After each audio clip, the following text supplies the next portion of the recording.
Welcome to the Scariest Things podcast, your gateway to the trends and tropes of the horror genre. It is episode 166. To be or not to be? That is the question. I am your host, Eric Lee, in Portland, Oregon, joined in this stormy climate with Mike Campbell. And down in New Orleans, where remarkably it's probably not stormy. No, it's not. Liz Williams. But I heard you guys were having a heat wave. We are, and that's the thing. Okay. It's thunderstorms. We don't get thunderstorms up here very often. And, well, we do. Yeah, so this is every day at 3:00 for the next 6 months. We're getting weather that you would be perfectly comfortable with. It's Yep. Yeah, I love big thunderstorms. It has that kind of a romantic kind of a. It's perfect spooky. To stay in and watch spooky movies. As long as your power holds out. And again, That's right. And if our power goes bad, I'm blaming Mike Campbell because no sir. Bonneville power right there. No sir. No sir. Mike is hereby guaranteeing the Pacific Northwest will be running hot through the duration, no power outages. That's what he promised me. Well, it's a balmy 81 degrees here at 8:30 p.m. So it's about that here too. I think summer is here. All right. So, enough weather talk. Let's talk Tubi. Let's talk Tubi. Yeah, I was going to say poor Yorick. Let's get on over to Tubi because I think that is where, alas, I think that is where poor Yorick lives. He lives on Tubi on a steady diet of garbage. Well, so for people who don't know, and maybe like Chris in the UK, I don't know if they have Tubi. Do they? Who knows? Chris, let us know. Yeah. Tubi is a free streaming service. Tubi has been around since 2014. Yeah. They rose to the heights of streaming in 2020 when they were acquired by Fox for $440 million. That's actually deal. Yeah. Media-wise, now they're like probably like rolling in money at the moment. Yeah. Tubi bucks. So Tubi has a lot of stuff on it. It has cool curated groups of films. Like it has New French Scream. It has Japanese stuff. It has LGBTQ films. It has live TV. It has international television shows. Lots and lots of indie stuff. Streaming series, and a lot of international and a lot of indie stuff, and a lot of horror. Yeah. Probably like 300 horror movies that are it's not even adjacent, like straight horror. And they don't just dump it into a horror category and say it's horror. They dump it into have Italian giallo, horror comedies, and horror comedies, and psychological thrillers and slashers, and but. Trying to sort through that, you have to be pretty. You're gonna have to learn the system a little bit because initially it's like horror, and then you find the next level down, and then it's like horror comedy, and then or it'll make suggestions like, oh, I didn't see that the last time I scanned through it, and so. But that's what happens to everything. I didn't see that when I just Googled horror. You click on something, then you see like 5 more things, but it's a relatively well curated, site for something free. I think what I would say is that they have a lot of really good stuff. They also have a lot of shitty stuff. Well, but the point is, it's not unlike say Shudder or unlike Screambox. It's not a lot of good stuff and that's it, and that's where you stop. No. And they tell you it's a lot of stuff. It's a lot of stuff. It's like quadruple probably the amount of stuff on Shudder. Probably even I'll bet it's 10 times the amount of stuff on Shudder, and it's free. The other thing that's pretty amazing too is that initially I think that Tubi was originally just going to regurgitate, as Eric put it, a lot of this garbage, but since they've actually produced nearly 100 original films, and the large majority of those are horror and thriller films. And the other thing that's pretty incredible is that the George Romero Foundation has been working with the Soska sisters, Jen and Sylvia. I just read this. Sylvia Soska. This news came out yesterday, I think. This is the perfect place for the Soska sisters. Yeah. And this is a bad idea. I judged one of their newest films for Portland Horror, and Gwen and I lasted about 5 minutes. Okay. Oh no! So it wasn't. I should not have said, Gwen. Everybody, close your ears. Right. I lasted 5 minutes and said, "This is crapola." Right. But the project they're working on is an interesting one, which is they're basically going to continue on the legacy of the George Romero zombie films. And they're starting a new thing called Festival of the Living Dead. It's going to be coming to Tubi. It doesn't have a specific release date yet, but it's going to be coming to Tubi this fall. So George Romero, thanks to Tubi, will live on. But I don't know if that's in the right hands. But maybe not. Maybe not. They also just put out Bury the Bride, which Joseph just reviewed for our site and gave 4 out of 5 stars. I think that was out of Panic Fest. So they're getting some good stuff. That's a Tubi original as well. Exorcism's going to Tubi. Mm-hmm, yeah, mm-hmm. But I think that I mean, if you want, for example, the depth of Tubi, if you are into nunsploitation horror, this is you your can spot. do it. They've you can do it. Nude nuns with big guns. They got that one. They got Curse of the Nun. They've got Killer Nun. They got Bad Nun, Deadly Vows. They've got a Nun Curse 3, and of course, when you look through nuns, it actually also brings up Guns N' Roses.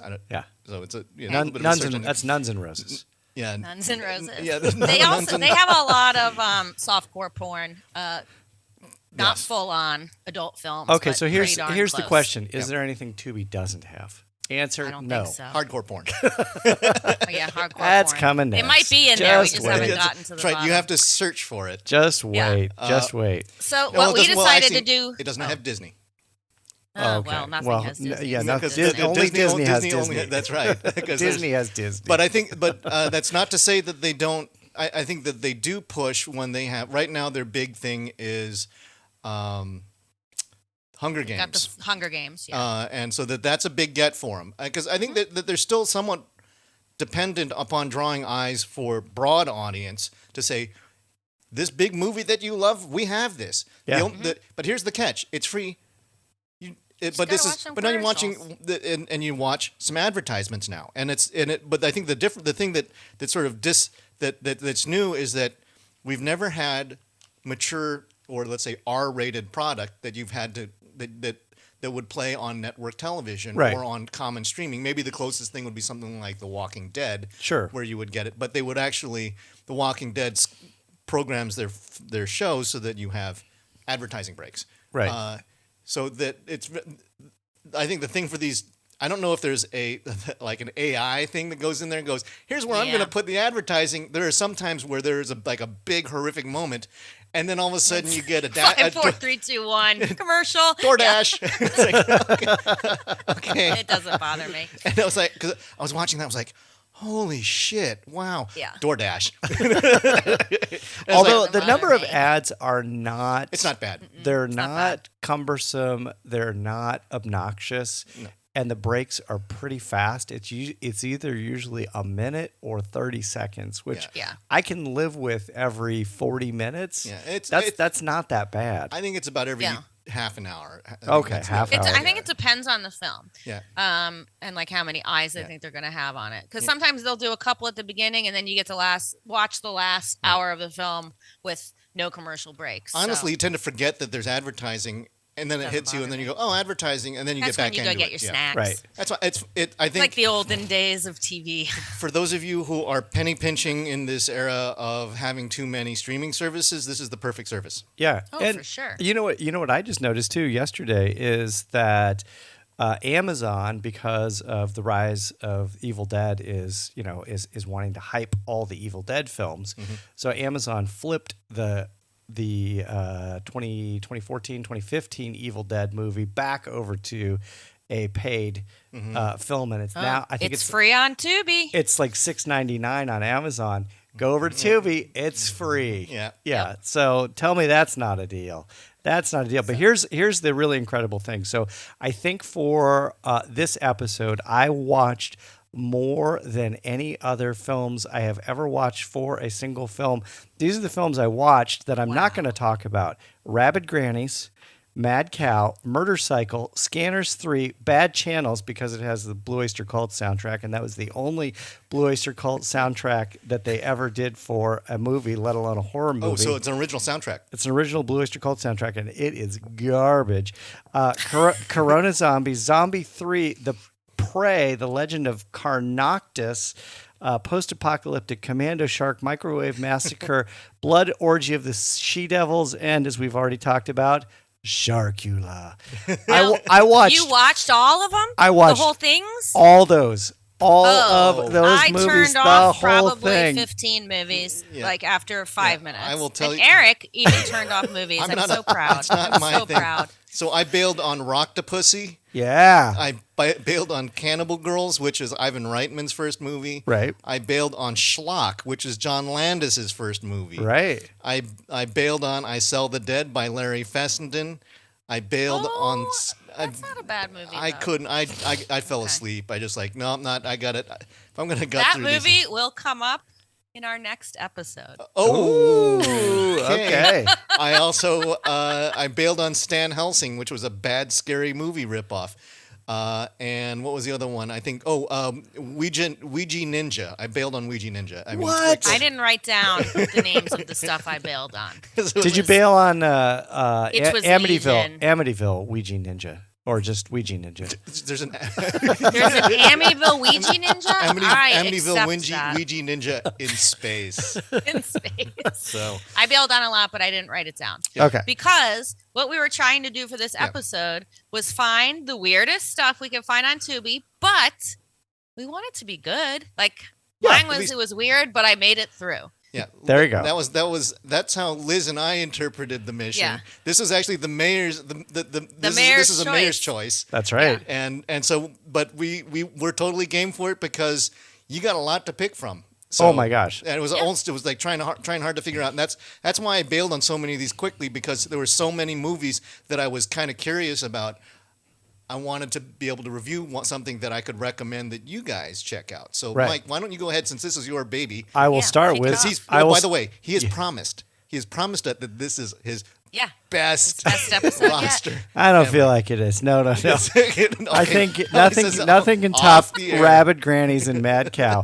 But I will start with a 1971 science fiction horror film called The Incredible Two-Headed Transplant, directed by Anthony Lanza. This is oftentimes confused by with Manster. the blaxploitation film, The Thing with Two Heads. Okay. This one, the one I'm talking about, though, The Incredible Two-Headed Transplant, came out a year before The Thing with Two Heads. This stars, no joke, this is crazy to think of. It stars Bruce Dern, like one of the greatest actors of that generation. Oh, I love him. He's so 70s. Pat Priest, Marilyn Munster, and Casey Kasem. Not in a bit part. Casey Kasem is like... And this was hot off the heels of doing Shaggy as in Scooby-Doo. And it also stars this giant human being, John Bloom, who did the Brain of Blood, Dracula versus Frankenstein, Angels, Wild Women's, The Dark, and The Hills Have Eyes Part 2. This basically, the film involves Bruce Dern, who plays Dr. Roger Gerard. He's a super wealthy scientist experimenting with head transplantation. And the caretaker has the son, Danny, who is this monster of a human. In real life, I think the guy was like 7'3". Oh, wow. And he was just this hulking dude, which made it easy to like plop somebody right behind him. Right. And they would just disappear in his shadow. A little person. Yeah. It's a hysterical movie. They eventually do, of course, find an escaped mental patient and serial killer who they capture. They remove his head. They put it onto the caretaker's son's head. You know the rest of the story. That's really all you need to know about it. But it's just an incredible. It's an incredible. It's an incredible capsule of 1971. And to see what you could do with little to no money, and to see what you could do with people who were legitimate stars. I mean, Pat Priest as Marilyn Munster, she kind of like kept working throughout her career, and she did, a lot of the stuff you would expect, the Kojaks and the Fantasy Islands and all that kind of stuff. Sure. But I mean, she was an actual legitimate star. And then you had people like Bruce Dern, who was an emerging star, if not already a star. A career supporting cast member in big time Hollywood productions. Right, exactly. And occasionally he'd get a lead actor. in a drama somewhere. Right.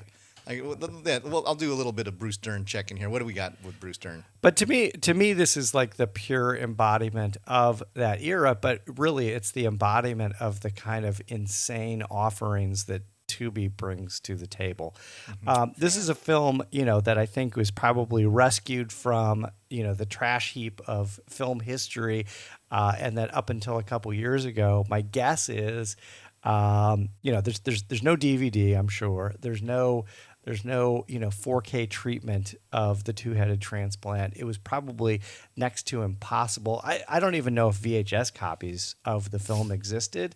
And so for them to be able to resurrect this and offer it up to people is pretty damn cool. So, which is the one with The Man with Two Brains was the one with Rosie Greer? No, that's the Thing with Two Heads. Thing with Two Heads. Okay. Yeah. Okay. All right. Okay. Just got to get my two-headed mad science the incredible two-headed transplant. Okay. I think, we're going on 50 years now. I think we are due for another wave of two-headed monster films. I think it's about time. But I think if you do, you have to set the rules that you have to strap a little guy to the back of a big guy. Oh, for sure. No digital recompositing. No. Absolutely not. This is all got to be two people together. Yeah, this is all going to be practical effects. That's the rules. That's right. Well, I mean, practical effects. Giant pair of jeans. Both people slip into them. Yeah. Who is the big guy from Game of Thrones? No, I was thinking. Hodor. Yeah. That's what they should do is they should have Hodor with the little kid who was the Bran. Yeah. There you go. It's like, and then make it move. I'm sure you could make a good movie out of that. Yeah, for sure. I'd probably watch that. All right, who's going next? Who took the Tubi weird right. dive? Well, I think I'm going to try and see because this may be a collision between me and Liz. We might have a collision. And if it is, I have a backup, but we'll see. Okay, because I do not. I have the 2018 movie. Is that Chompy and the Girls? Oh, Chompy and the Girls is from 2021, my friend. 2021? 2021. Yes. Okay, do you have Chompy and the Girls? Okay, 2021. Yes, I do. Sorry. Wrong here. Oh, no, I have it written down here. It said 2021. But I did not know that our intrepid reporter, Robert Zilbauer, had already reviewed this for our site, and it's number 3 on the internet when you search Chompy and the Girls. Yeah. Shame on me. Yeah. He liked it much more than I did. What did he give it? He gave it a 3. I'm giving it a 3 also. Woo, really? Okay. Yeah. Oh, I give it maybe a 2. I didn't turn it off. Yeah. So I didn't turn it off. No. It's. Why don't you go ahead and you since I've got a backup, you can lead with your impressions of Chompy we and can Girls. both get in on this. Hang on, I just switched over to my thing. Chompy and the Girls is the story of a troubled woman who meets her father for the first time, and their encounter goes from awkward to alarming when they witness a man unhinge his jaw and swallow a little girl whole. It's in the back. It really is a background kind of a thing. That's it. Yeah, it just happens in the background where they're having a discussion on a park bench, and it is a very awkward weirdness scene. ensues. So now they're being followed around by this guy, Chompy, with the big mouth, who is trying to swallow other identical girls. And Chompy is also voiced by Udo Kier. Friend of the podcast, Udo Kier. I will say friend of the podcast, Udo Kier, because I had a nice conversation with him. But it's a bizarre movie. I don't know if it's really horror. It's close enough for bizarreness. I mean, I think I think the first half of the movie presents itself like a monster movie, and then it goes weird science fiction in the second half of the movie. But the acting is not good. It's okay. it's not awful. It's passable acting for a movie called Chompy and the Girls, in which some guy runs around and his head expands to the size of a golf cart. Will there be a Chompy and the Girls 2? Nah, it didn't make much money. Please, Lord, no. No. This is written and directed by Sky Braband. Nice job, Sky. It's a creative idea. Yeah, definitely. This is. Yeah, it's weird. That's weird. Yeah, I think. How the heck did Robert get his hands on it? They must have sent him a screener or something. It was on. I think you could get it on Amazon. I've seen it on Amazon before. But it just seemed a little bit. It's like, it's a little weird. And folks, if this sounds like something you want to see it on Tubi and save your money. Yeah, buy a coffee. I think get weird, save a couple bucks. And save some money. There is this overlay of a daughter trying to reconnect with her long lost dad. She's a suicidal drug addict, right? Who. And normally you look at these things as trying to find an analogy of the situation to the, her troubles, some and kind of like metaphor for what she's going through. I can't see it. I mean, this was just I was going to say you're giving this movie way too much credit. And then it's like, no, this is just like freaky. It's like a stalker who goes around, but it does go like end of the world apocalyptic through waves of little girls in pink parkas. Yeah. It's a very strange concept. You know what threw me? I remember when Robert posted this review and I read it, but the thing that really threw me was the poster. And I saw the poster and I said, nope, not interested. Yeah. Like right from the jump. Yeah. But it is not a good poster. It reminds me of that when Slacks kind of has that like yeah. It's got that sort of thing. Yeah. But Robert also did Slacks for us. Did he? Yeah. We love you, Robert.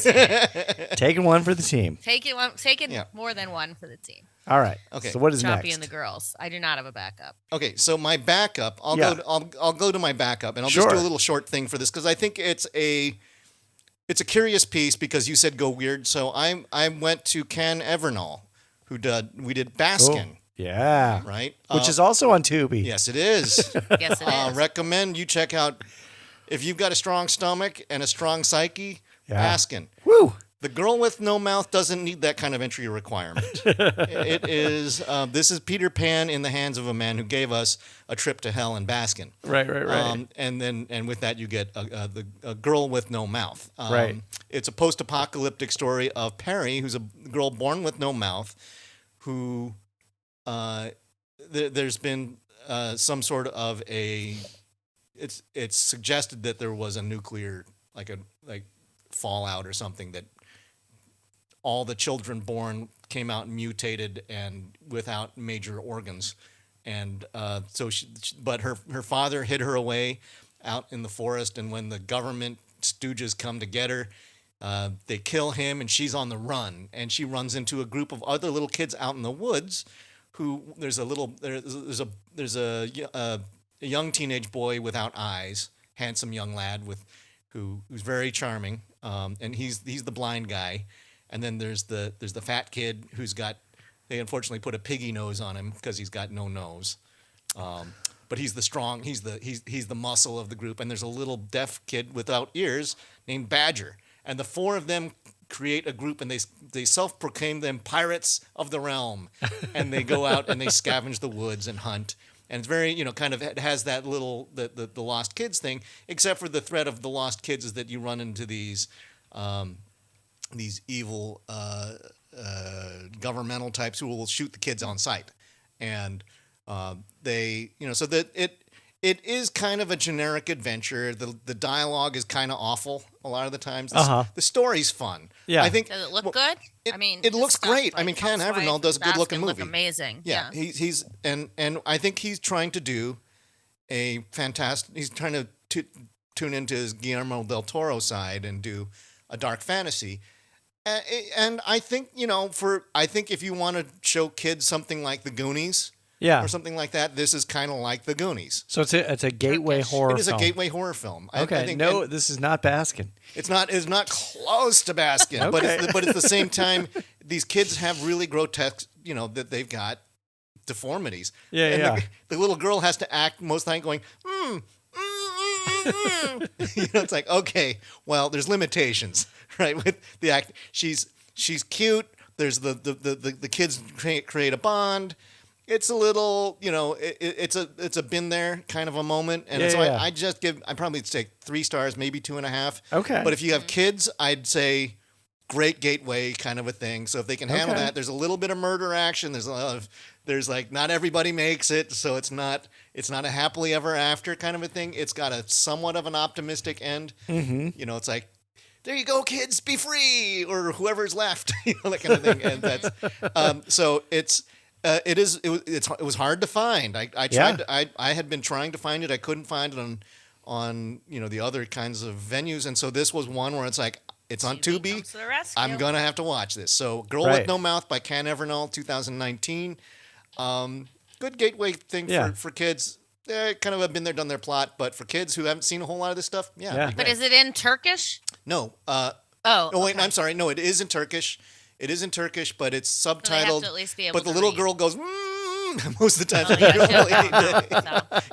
don't need to worry about it.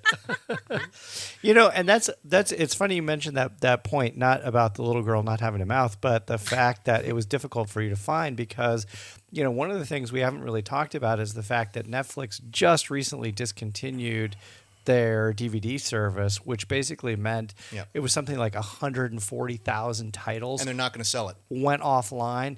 And a lot of those films you cannot get in any way, shape, or form unless you have a video store or unless you're willing to go dig through Goodwill and find that film. Otherwise, some of these films, it's damn near impossible to get. But I think that it needs to be noted that Tubi rotates their films. They do. Mm-hmm. And so don't take it for granted that if it's there now, it's going to be there next month. Right. We don't know what nice little expiration dates on them. I mean, Netflix does that too. I mean, you know in advance what's getting cycled out. They'll say, now catch this. And Tubi sends you a memo saying, watch these movies before they leave the library. Right. And so I put a couple of those on my list. So, Yeah. Absolutely. Right. So, Mike, going back to you. Yeah. Since 2023 is the year of The Exorcist, I decided it was high time to look at satanic witch horror, not WHICH, but WITCH horror in the form of A Stranger in Our House, also known as Summer of Fear, starring Linda Blair, Fran Drescher, and directed How can this possibly be good? And directed by Wes Craven. Hot on the heels of, this was after Wes Craven did Last House on the Left and Hills Have Eyes. He jumped over to before Nightmare on Elm Street. He did, before Nightmare on Elm Street, he did Summer of Fear. It was based on a 1976 novel, Summer of Fear by Lois Duncan, and then it originally premiered on NBC as a made for TV movie in 1978. But then because I think it did okay and people were receptive to it on NBC, they changed the name and released it in Europe as Summer of Fear. So they changed the name from Stranger in Our House to Summer of Fear. Again, super simple plot involving a young girl who is orphaned after her parents die in a car crash. Allegedly on the East Coast, she's taken in by her Aunt Leslie and Uncle Tom at their ranch in California. Aunt Leslie and Uncle Tom, not that Uncle Tom, different Uncle Tom, have a daughter and a young son. The daughter, Rachel, is played by Linda Blair. And Linda Blair is initially very excited that a teen relatively close in age to her is coming to stay with them. Another girl in the house. She's giddy with excitement and welcomes the idea of the stranger coming into the house. But very quickly, things start to change. Plots start to get crossed. Everything Linda Blair does, she is blamed for. She is continually set up by this strange visitor who turns out to be a witch. I'm not gonna ruin it. But what's, I guess, interesting about this is that both in terms of where Wes Craven was at with his trajectory, Linda Blair, this was also hot on the heels. She had done The Exorcist. She had done The Exorcist Part 2, The Heretic, and then she jumped right into Summer of Fear. So, I mean, not so much Fran Drescher. Fran Drescher was a fresh nanny, fresh face. Right. She was a fresh new face. Now, is her nanny voice is that an affectation or is that her natural voice? I'd say, I think the nanny voice is pretty exaggerated, and she's not in the film a lot. She plays one of Linda Blair's friends in the film. But Lois Duncan was a big writer. She wrote I Know What You Did Last Summer. Like, these are all the teen books. She's a Christopher Pikey, R.L. Stein. Exactly. More like a V.C. Andrews. More like right before so like Grady Flowers will in know the Attic. all about her. Yeah. Oh, 100%. Yeah. Grady has read Lois Duncan's book. She did I Know What You Did Last Summer. This one, Killing Mr. Griffin. Those have all been made into movies. Right.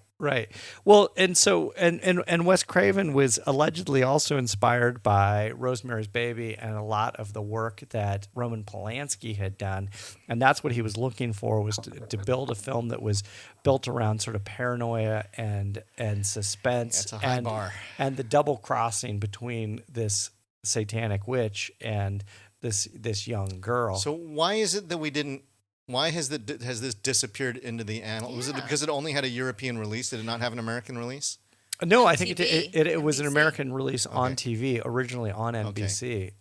Who knows why it was lost to the annals of history, but it is now available on Tubi, and it's actually not that bad.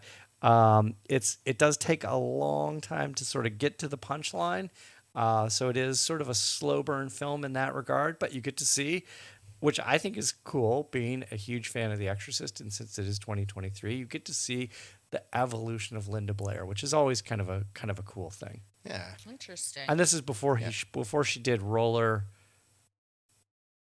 Was it Roller Disco? No, the Roller Disco movie in 1980. Anyway, so slightly before she did Xanadu. No, she didn't do Xanadu. No, that's Olivia Newton. Oh, yeah, that's what I thought. Yeah, I think it's called Roller Disco. Okay, I'll get back to you on that. Okay. Which I don't know. That other one, the Apple, that was a roller skating one too. Yeah, wasn't it? I don't know if there was a weird, like Greek roller disco horror musical. Yeah, that came out. I think that's the Apple. That's the Apple. Yeah, and that is weird as holy hell. Okay, so all right, I will tell you. Is it on Tubi? Is it on Tubi? Check out the Apple because that is one of those. That is a film lost to history that I couldn't find anywhere. I saw it recently because my friend Todd, hey Todd, and you're listening, has it on DVD, and the Apple is on Tubi. Yeah. It is from 1980. Okay. It is a sci-fi musical. Totally. It's also called Star Rock. The music is by George Clinton. Woo! And it took place in West Berlin and is considered to be one of the worst films ever made. Yes. Yeah. It's on my horror. It's on my horror musical list. And I just couldn't find it. It is weird as hell. hell. George Clinton's in it, so ask and Tubi shall. That's right. This was when Mike asked us to go weird. If I had known the Apple was on this, I would have. It would have been on this list. Damn it! If it wasn't actually a good movie, I'm watching that movie. It's on my list. It's totally worth watching. Okay. There are movies that are bad and worth watching, like The Apple, and then there are just fucking bad movies. Yeah. And the movie that Linda Blair did, where a bunch of skaters band together to keep their roller disco open, is indeed called Roller Boogie. Roller Boogie. Which is not a horror movie. That is not a horror movie. But is that on Tubi?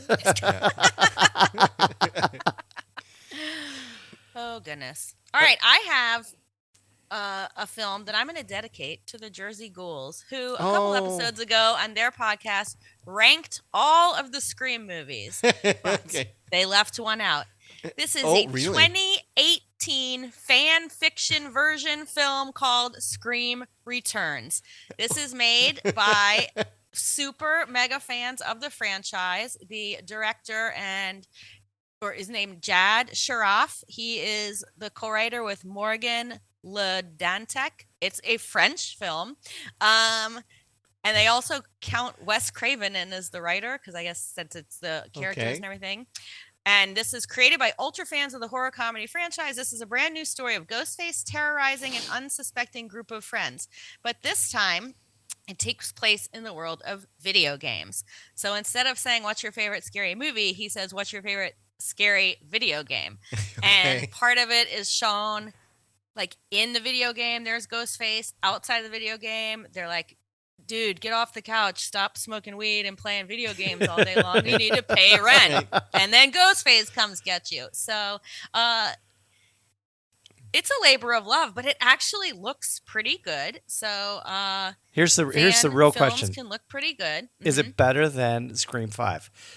Dude, Oh, she hesitated. I am hesitating. I mean, the original Scream is on my top 25 list, but the law of diminishing returns has now caught up with that franchise, and the new two films are so bad that I think that when we redo our lists again in another 4 years, I don't think Scream will hang on. Is this better? Yeah, I enjoyed this better than the most recent 2 Scream films. There you go. Okay. There you go. All right. So, Scream returns. Scream fans, get on that. Jad Sharoff. It is in French. Yeah. And go listen to the Jersey Ghouls Scream breakdown. It's a very exhaustive. They do. Oh, they do 2 episodes. Yeah. Like they divide it up, I think. Yeah. So. And it is very exhaustive. Yep. And Eric, before you jump over to your next pick, I will say that Roller Boogie is not on Tubi, but Ginger Dead Man 3 Roller Boogie Man is on Tubi. And that is a horror film. I'm just going to say it real quick. That is a horror film. So the algorithm gets it on Tubi. Ginger Dead Man. So I'm going sort of a different, less the goofy weird, and now to the surreal weird, and a movie that I had heard about, but I never got around to watching, and then I saw it show up on Tubi, and I went, all right, it's free. I'm going to check it out. This is Starfish from 2018. You guys seen Starfish? No. So it's directed by A.T. White, starring Virginia Gardner as Aubrey, and her best friend, who is now dead, is Christina Masterson, who plays Grace. And I heard about this movie from the festival circuit before we started doing Stranger Things, just because it was getting released. Scariest Things. Oh, my God. I tripped on our own brand. Okay. Close enough. You get the idea. Get back to Tubi. That's right. The science fiction horror movie does a lot of weird stuff. Think of a gloomier, quieter Mandy. There is a ton of ambiguity in this movie. So Virginia Gardner plays Aubrey, a pretty young woman who is in Colorado attending the funeral of her best friend, Grace. And she is at a total loss at how to handle her grief. And after the funeral, and shrugging off everybody who's offering her condolences, she sneaks into Grace's apartment, which is above the bar which she had tended, and sort of squats in her old friend's apartment and surrounded by all of the memories of a friendship lost, right? And she's taking care of Grace's little box turtle and her jellyfish, which she feeds starfish to. And I'm not sure exactly, I think the starfish, I think that the reason why I think that they refer to the movie as Starfish is starfishes are notorious for, you can remove a limb and it can grow back. Okay. Right. And so this was, it's a movie about healing in a lot of ways. It's a slow builder. But this is about half an hour into the movie. You're going, is it going to get like supernatural here or something? Yeah, and it does because after she spends a good portion of time going through her old mementos and memories, she wakes up to the town all of a sudden had a snowstorm the previous night, and the power's out, and the town's abandoned. Apparently, the world is ending. What? And she goes out there. She starts up the generator. She doesn't figure it out. And then she sees like 1 or 2 panicked people on the streets, but the town is deserted.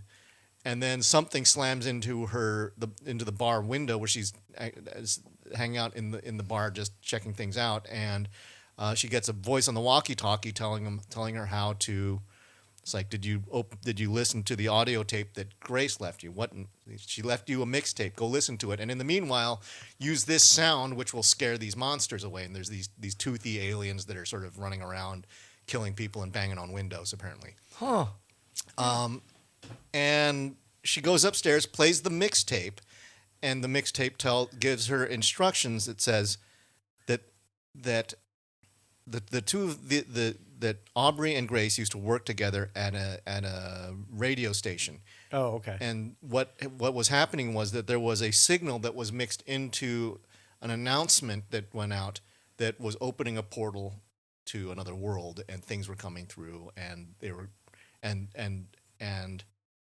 the secret to actually stopping devastation of the world is in a series of mixtapes where she layered a bunch of music on top of. Oh, I was going to say, is there actual music or is it just instructions? There's music, but then you can hear like an odd tone in the background. Because I don't think while Dexy's Midnight Runners is that's mixtape appropriate. I don't know that instructions are mixtape appropriate. No, but there was something that there was this secret bandwidth that was going through, and you can hear it. And there's different. Each tape has a different set of genre of music, and as she's on a scavenger hunt, trying to hide from the monsters. And every time she plays one of the cassettes, her mind flashes back to a memory or flashes forward to something. There's a moment where she goes and she's in an anime sequence. Oh wow! And then there's another one where all of a sudden it's a fourth wall breaking, and she finds a clackerboard that says starfish on it. And whoa! And she goes and she all of a sudden steps out of the movie onto the set, and there's nobody there, but you can hear voices in the background, and you're kind of going, "Are you going to check it out? Are you going to see what's going on?" Oh my god, that sounds incredible! And in the this actually sounds good as long as Dexy's Midnight Runners. Yeah, no. Come on, Eileen comes on. I'm turning it off. That's one of the worst songs ever written. No, Dexy's Midnight Runners. No Falco. No Taco. No. Oh, I'll take no Falco. Rammstein. You're not getting it. That the music. It's like that they'll have it'll be a country tune or it'll be a gothy kind of tune. That there's a lot. I think the director is also a composer, and so he wrote a lot of songs. I was just going to say, who made this again? What was the director's director's name? Is A.T. White. And has he done anything else? If you could look that up on IMDb, I didn't back check what he's done, but it is extremely personal movie because she still continues to deal with grief, and part of there's a lot of overriding kind of ambiguity is she dreaming? Is she hallucinating? Is she dead? Did she commit suicide that night in grief? There's a lot of things. Sure. There's a lot of things. A short film and a music video, but this debuted at Fantastic Fest. Yeah, this is totally a Fantastic Fest kind of a movie. Yeah, all right. And really, the alien invasion is total backdrop to this thing. It's just kind of it's a MacGuffin to move the story along of how she goes on this scavenger hunt and just has to, has to process this because she's less alarmed by the monsters than she is still. She also suffers a lot of guilt for having an affair, and I can't tell if the affair was with her best friend's husband or whether it was just something that was also going through her mind. They don't really explain that, but there's she runs into her boyfriend or her ex, who might have also been her best friend's ex, and he turns around and his face is missing, and it's just this cavern of dripping blood. Do you ultimately get resolution as to what her mental disposition is? Well, it's weird. There is a weird ending, and it's and then it plays triumphal music. You met the definition of weird. It is a slow burner, but it's beautiful. It's quiet. She acts the hell out of this thing. Yeah. It's a one-person slow stage play, though. Yeah. But sneaking around and I don't a snowy know if Colorado this is town. true, but IMDb says that he wrote, directed, and scored the film, and every cent he makes from it is donated to cancer research. Yes, because he did this. There were two things that happened right before he made the movie. He went through a divorce, and his best friend died of cancer. Oh man! And so it was this kind of a thing where this is a movie about him processing his own grief. All right, sounds really cool. Well, good Starfish. Good job, A.T. White. Yeah. 2018. Okay. There's a second Starfish movie about a guy who's missing both of his arms and his legs, and he's just a guy lying on the. Sounds more like that was more of the weird Tubi. I suppose this is weird, but it's quietly pretty weird. Okay. Mike. Well, that's right. It's Mike. All right. Well, I will get back into the garbage heap that is Tubi with a 1986 American slasher film called Blood Hook. This is directed by Jim Mallon, and if you have ever been into a video store or seen a book about VHS tapes, you have seen the cover of Blood Hook. I guarantee it. This stars a bunch of nobodies except for Mark Jacobs. 100%. Mark Jacobs is the guy from Goodfellas that Ray Liotta beats the crap out of in one of the most brutal scenes in film history. That Mark Jacobs is in this Wait a film. minute. Does this one have like a fishing lure on the cover? It No. sure does. Big ol' one. Yep. And this film follows a group of young people who arrive in a northern Wisconsin town during Oh my God, you're totally right. the Muskie fishing festivals, where a series of bizarre disappearances and murders are occurring. So this was originally distributed by Troma, and the thing that really killed me was that I don't know that there's a longer version that exists, but when the film was originally put out in 1986-87, the Motion Picture Association of America threatened to give the film an X rating. What? How much did they have to cut? Is it like a 25-minute short film now? Okay. I don't know. But the film is essentially like it's a mishmash of sort of all the 1980s slasher films. This one, it's a young boy, Peter Van Cleese, who is fishing with his grandpa as a 6-year-old, and his grandpa is overtaken by some sort of supernatural force while fishing on the dock. He falls into the lake. Body's never recovered. Fast forward 17 years later, now Peter is a college graduate, and he comes back with all of his party buddies during Muskie Madness, the summer, the annual fishing festival. As in what is it, the muskellunge? Is that the name of the fish? It's a pike. That's not musky like stinky musky. It's musky the lake fish. Right. So yeah, the film does play out largely like any 1980s slasher film. The unique part to this, and probably the weird element, is the fact that all of the deaths almost all come courtesy of a giant musky fishing hook, which are those huge setups where they have like 4 or 5 of the massive hooks attached to them. Yeah, because muskies are like freshwater barracuda. Yeah. They're huge. Yeah, and so the practical effects, the amount of blood, and just the cringe-worthy pain on these actors' faces as they're getting hooked with these giant hooks is a sight. It makes no sense. It is a sight to behold. But the supernatural element of the film, and the thing that's driving everyone crazy, including the killer in this case, who also happens to be a Korean War veteran who has a metal plate in his head, is the thing that's driving everybody crazy is the frequency of the cicadas.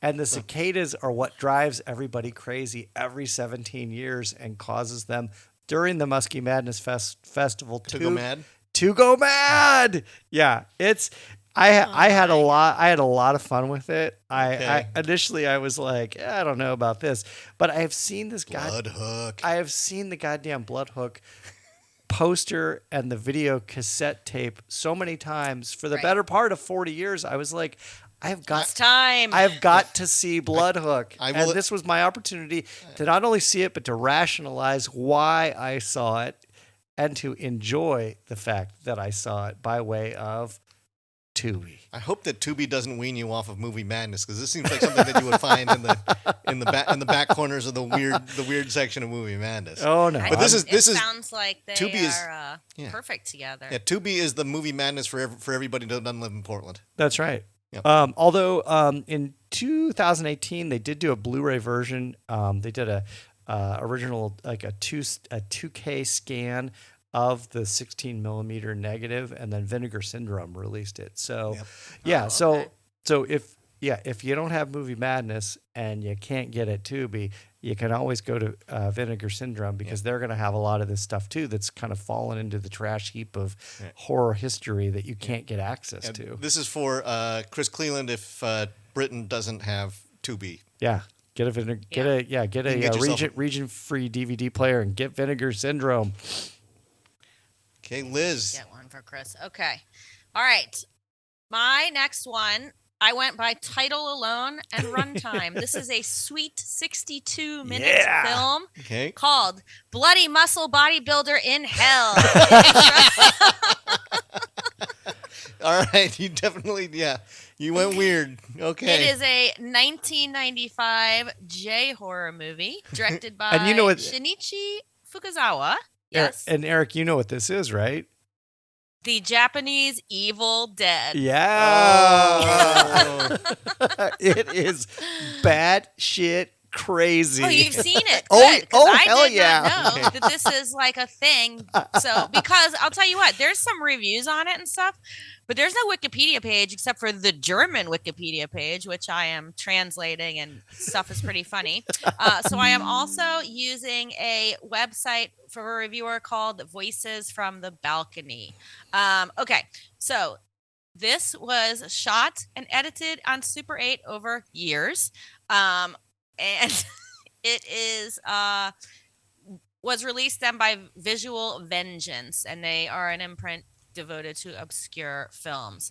Okay, so the star Shinichi Fukuzawa, he wrote it, directed it, and stars in it. He gets a call from his ex-girlfriend that she's writing about haunted houses, but needs his help with her current project, a house formerly owned by his father. In the opening of the movie, his father has murdered his girlfriend in the house because it seems that she's possessed, and he telltale hearts her and hides her in the floor underneath the tatami mats. So 20 years later, we're gonna have to go into this haunted house, and batshit craziness is going to ensue. It didn't make me think of Evil Dead. It really made me think of Hazu with a little bit of Ju-on, The Grudge, because they got the white faces and they're like the way the little kid from Ju-on looked. It's I don't know how I could say it's a slow burn when it's only 62 minutes. But and it's over. The action kind of really comes in halfway through, and then it goes crazy. So that was the melting facey picture thing that I sent you guys saying get ready. It also has some great lines that is like the shotgun isn't my weapon, my muscles are. He doesn't really have that big muscles. He's kind of more like a Bruce Lee size, not like a he's not the Rock, right? Okay, like I was like, okay, he's bloody, yes. Muscle bodybuilder? No, like he hits the CrossFit gym. In hell, it's an abandoned apartment. But hey, I mean, yeah, that might be your personal hell. Yeah, it might be your personal hell. There you go. Stuck in an abandoned apartment full of ghosts. But there is eyes popping out, heads getting cut off, people getting cleaved. It's the Japanese Evil Dead, and totally worth your 62 minutes. Nice. Also, Tubi recommended to me some other things that I might like after this, and one of them was our Meatball Machine. Absolutely. Oh yeah, there you go. Meatball Machine Koduku also, which is the newer version. Right. That's batshit crazy stuff. I thought about doing it again for this for the weirdest stuff I found on Tubi, but I've already watched it. Yeah. So watch both, and then listen to Eric talk about it in our J horror. Yeah, love Meatball Machine. Episode. That is so weird. So. Bloody muscle bodybuilder in hell. Yeah, and it didn't actually get a release, even though it came out in 1995. 2012 is when it was released. Yeah, but then it didn't even get an international release until years later after that, even. Wow. Yeah. So it's only been recently. 1985 film. Okay. They did throw this up on. I'll throw Shudder a little love today, even though we're talking Tubi, but they did throw this up on Shudder, I think last year. Oh, did they? Yeah, so you can see it on I Shudder love too. Shudder, but I don't dig through Shudder. I go to Shudder for other things. Yeah. I think I go Shudder for TV content. Sure. And less movies nowadays. Yeah. All right. Okay, last one for me. This will be one that I bet you Liz is pretty familiar with. But it is and it is horror adjacent. But it is. Yeah, it's a Gaspar Noé movie. This is Enter the Void, 2009. I haven't seen this one yet, though. You haven't? No. You know why? I don't like drug movies. Okay, you're not going to like this movie. I don't want to see people just high. Yeah, this is less a straight horror movie like many of Gaspar's movies are. It resides at the fringes of the genre. It has some scenes that are truly horrific, though. To be sure, there are things that will make your stomach churn. For the purposes of weird, this is definitely fits. There's a lot of things that make this a weird movie. It's an experimental art film. Sure. Like a lot again. This is Gaspar Noé. No way. Yeah. I mean, even this movie, another warning, a trigger warning. This will give you headaches if you have that like seizure issues. Yeah. There's strobing effects constantly. Is this through this rapey? movie. He seems to have a constant threat of rape through most of his movies. Not rapey. I'll get to some of the other stuff. Rape-ish. Well, there's some things that'll make. I mean, I think a lot of things that would make women feel really uncomfortable about it. Okay. I really liked Climax though, and I love Lux Climax. Eterna that I reviewed maybe last year or Right. whatever, but I can't. Yeah. I'll never watch Irreversible. I can't go No, there. And this one, looked a little. He's not as bad as Lars von Trier in that way. I have watched all of Lars von Trier's movies. I know he's a misogynist, but his stuff doesn't seem to. I don't know. I know I would not recover from watching Irreversible, so I never will. This is, I think, this is the opposite of what Liz just did, which was a 60-minute, quick. This is 2.5 hours of no, thank you. I know of movie of art house experimentalism, but it is actually very watchable. With caveats. Sure. Mm-hmm. Okay, so. Oscar is a low-level drug dealer in the neon-lit Roppongi district of Tokyo, which is full of bars, casinos, and sex clubs. It is grimy. It is also sumptuous. It is very neon. It's like hyper-neon. And Oscar is also a young man of tragic circumstances who was orphaned as a child along with his little sister and is now living a life of peddling hallucinogens. He is also a junkie, and any time that you have to say, I'm not a junkie, you're a junkie. Right? His sister, who he rescued from foster care, because now resides with him and has taken up working as a stripper in one of the local clubs. Right. His best pal, who got him into dealing, also has left him a copy of the Tibetan Book of the Dead, which talks about do. Yeah. And so, like for a lot of people who like their hallucinogens. Hey man, go on a trip. It's like they say this is about as close as this is what like dying is like, and it's like it's the best trip in the world. And so on a delivery of some, I think it's EDT was the drug that he was delivering to his best friend Victor. He was set up and betrayed, and he got shot in a sting. He got caught in a sting and is shot dead while trying to flush the product down the toilet.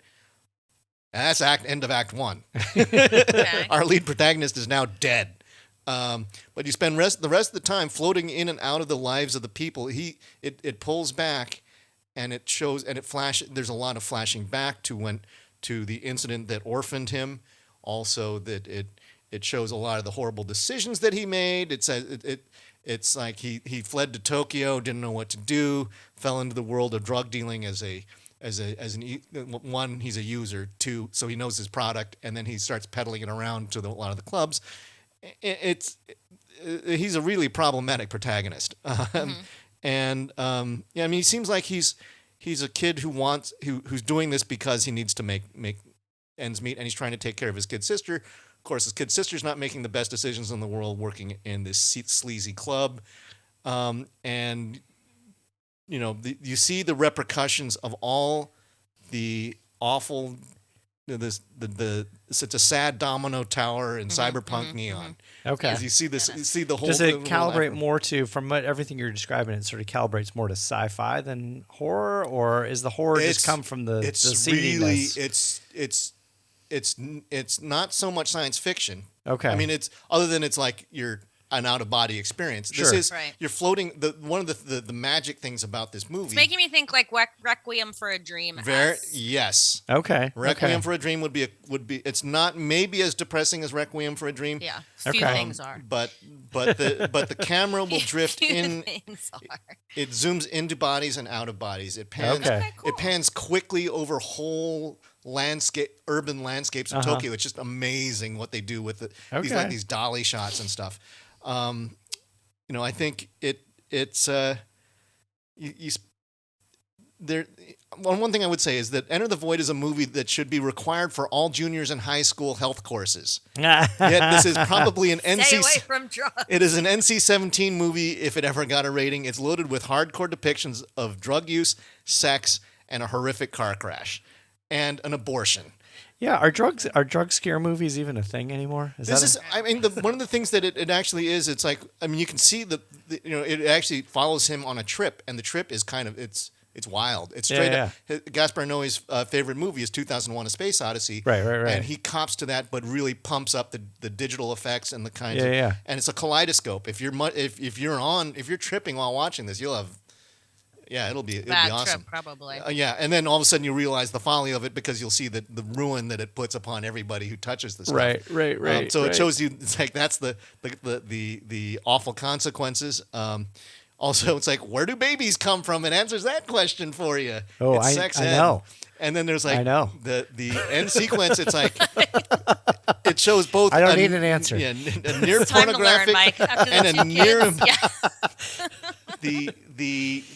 One of the closing sequences of a near impossible shot of conception is kind of crazy, and it's like, wow, okay, you're not going to get an R rating with this thing. This thing's like you get this penis cam, penis cam, or the vaginal cam, or whatever. It's like, and then also it's like a GoPro. Yeah,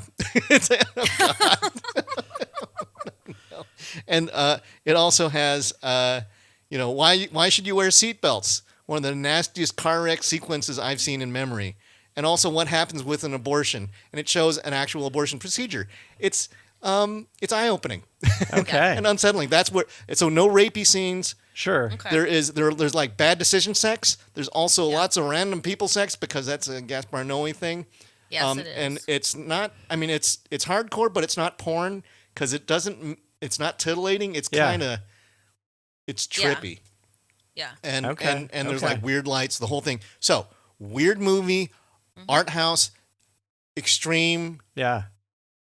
But it's fascinating. I mean, I stuck with it for the full 2.5 hours. I didn't get bored, even though it was gauzy, and I mean, partly because the characters, they're husks of people, but you sort of fall in love with them, even though they do stupid shit. Okay. Yeah. Yeah, I think it's safe to say that Tubi is, I think one of the descriptions of Tubi I read, and there's not a lot of descriptions online, is over the top. And I think that is a very fair description of this Fox Corporation holding. Over the top. Yeah. But for anybody who doesn't want to go to some of these weird ones, I just want to list off super fast some of the best things that you can see on Tubi. Yeah. First of all, you can see the entire series of the Hannibal TV show, which I am now rewatching. Yeah. Mads Mikkelsen. Audition. Yeah. The Invitation. Yeah. Martyrs. Yeah. Baskin. Don't Breathe. Train to Busan. Bone Tomahawk. Brawl in Cell Block 99. Autopsy of Jane Doe. The Poughkeepsie Tapes, and my number one film from 2020, Bloody Hell, is now on Tubi. That's right. So I have also on my good watches one of Blew My Mind, which is one of the ones that keeps on giving on my website for the people keep hitting that review. Oh, The Farm. Yeah, The Farm is also on here. A Dark Song, The Void, Witching and Bitching, Grabbers, Making Monsters, The Hollow, Killer Sofa. I almost did that one for weird. The Night Eats the World, Meatball Machine. I also Koduku, and and I also said, and by the way, if you want to watch The Farm, it's there too. and if you want to know all about it, you can read my review. Yes. So the hits on that. This was I will admit that that this was something where. Eric, I had to get coaxed into getting into Tubi, and you totally guys didn't even list a single one of the giallo films on Tubi. It is because there are so weird, though. many. Oh no, but I know. I'm just saying, in terms of like good films that you could watch. Well, Suspiria, and then the whole group of all of them. Like, what is it? Love is a vice, and your heart holds the key. Or yes. Actually, that one's cool. I think the thing that's incredible though is like every year, like usually once a year, Shudder will package up a handful of giallo films. This is like it's not a handful; it's a goddamn it's 60. A truckload of giallo films. I think it's. like the foreign stock is terrific. In general, lots of J horror, lots of K horror. Yeah. A lot of K action movies too. Like there's one, what's it called? Like The Cop, the Gangster, and the Devil. That's really good. Kung fu stuff. I've already put on my watch list a movie called Chocolate, which is this little tiny Vietnamese martial arts girl who just is like a blazing pinwheel of action. So I haven't gotten to see it, and you can't. The thing is, that again, something only I could find on Tubi. It's not on Amazon. That's right. And I was going to conclude by saying, all I'm hearing tonight is Tubi, you need to come on as a sponsor of the Scariest Things podcast. Normally I'm facetious about these kind of things. In this case, I am 100% serious. We are totally willing to fly a banner for Tubi. Yeah. We will have you. So a bit of advice as a closing tagline. Yeah. From Chompy and the girls, don't bite off more than you can chew. Yes. Take that with you, everybody. You've already done that.